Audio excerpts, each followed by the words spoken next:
aí, cara? E essa vida aí, como que tá? Tá cansativa, né? Cansativo? Porque é um momento de muito trabalho, muito trabalho. Se for pensar no que eu faço, eu tenho um programa diário na Rede TV, de segunda a sexta, meio-dia. Eu tenho um programa semanal na Rede TV. Eu tenho meu canal próprio no YouTube. Eu tenho o Projeto 4x4 também no YouTube, com a Ana Paula Henke, o Guilherme Fiuza e o Rodrigo Constantino.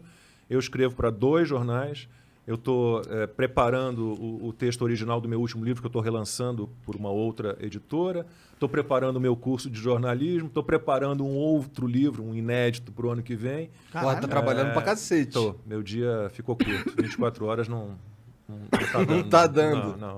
Não dá. Entendi. Mas é bom, assim, 55 anos ainda dá para encarar. Você não tem a energia de quando eu tinha 30, 25, 20... Mas ainda tô aí pra guerra, né? Bom, E você é um tem mais momento muito energia que delicado. eu, né? E eu tenho 30. Esse livro novo que tá escrevendo aí é sobre o quê? Não, o novo vai ser uma coletânea de todas as crônicas que eu escrevo para jornais. Entendi. E o último que eu estou preparando, o original, para relançar, para lançar uma segunda edição, é um livro foi o último que eu lancei em 2016, dezembro de 2016, que conta a história da parte judia alemã da minha família. Parte do meu pai, parte da família do meu pai. O pai do meu pai era um judeu alemão que veio em 34 para o Brasil, foi um dos primeiros a perceber ali o perigo que surgia com o Hitler, né, porque muitos judeus demoraram um pouco a perceber. Então eu resgatei a história dessa parte judia alemã da minha família. E de que maneira? Esse meu avô veio para o Brasil, para o Rio de Janeiro, casou-se com a minha avó, que era filha do primeiro arquiteto do Brasil, que é nome de rua lá no Rio, não sei se você conhece, professor Gastão Baiana, que liga ali Copacabana à Lagoa. E a vida inteira, esse meu avô morreu, eu tinha 3 meses de idade, então eu não o conheci. E a vida inteira a gente quis saber mais dessa parte, né, alemã, judia da família, e minha avó sempre desconversou, nunca gostou de falar de nazismo, de holocausto e da família na Alemanha. Sempre negou que tivesse guardado cartas, correspondências ou alguma documentação da família na Alemanha. E quando ela morreu, a gente foi desmanchar o apartamento dela em Copacabana, morou a vida inteira lá, na rua Anhangá, e descobrimos mais de 300 cartas, a maior parte da minha bisavó Elise, alemã, para o meu avô e a minha avó. E essas cartas eram... Que conteúdos eram dessas cartas? Tudo que você puder imaginar. Assim, no início, cartas dissimuladas, porque a minha bisavó, como muitos judeus, ela fingia, né, que não estava acontecendo o que estava acontecendo. Né? Ela tentava se proteger de alguma forma. Né? Então, as cartas no início, você vê muita dissimulação, você vê que ela não está contando o que realmente está rolando na Alemanha. Mas a partir de um certo momento, aí realmente ela começa a contar. Então, basicamente de que maneira a vida dos judeus na Alemanha as vidas foram se deteriorando, né, com a segregação, com a perseguição, né, até a solução final, que foi o extermínio interessante demais, dos judeus. E essas cartas, eu tenho minha irmã caçula mora na Alemanha desde 92, então a gente entregou todas essas cartas para ela. Ela teve um trabalho enorme para traduzir tudo, porque era um alemão arcaico, uma letra manuscritas, né, uma letra muito difícil.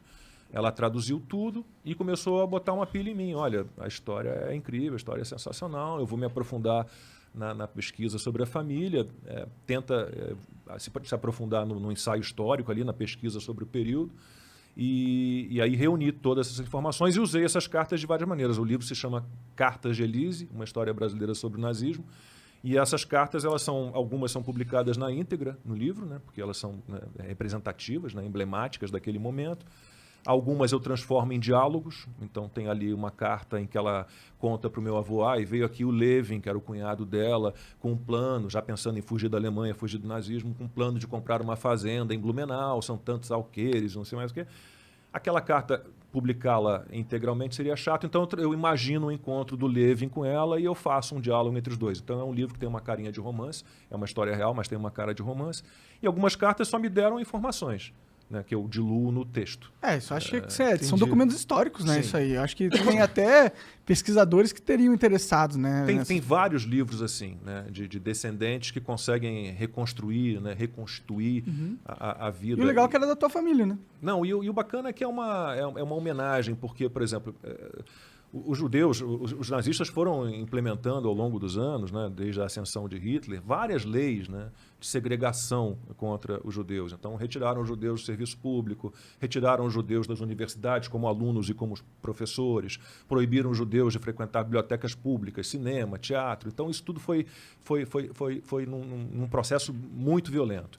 Até que chegou o ponto que fizeram com que os judeus mudassem os nomes, seus próprios nomes. Então, os judeus que tinham prenomes de origem não judaica, as mulheres eram obrigadas a incluir o Zahra, o Sara no nome. Pra você saber que o cara era judeu mesmo. Isso. Meu avô era Ernest, eu me chamo Ernesto em homenagem a ele, e ele virou Israel. Então, tiram a sua identidade, depois tornaram todos os judeus apátridas, então tiraram a pátria, eles não eram mais alemães. Então, o livro foi uma homenagem, né, uma devolução à vida da minha bisavó, dos meus tios avós, dos meus primos, todos que foram dizimados pelos nazistas. Né? Isso é uma parte da história humana Triste. que é triste, é chocante, né, Eu já cara? fui chamado de nazista, né? No meu Instagram, uma vez, um desavisado entrou lá e me chamou de nazista.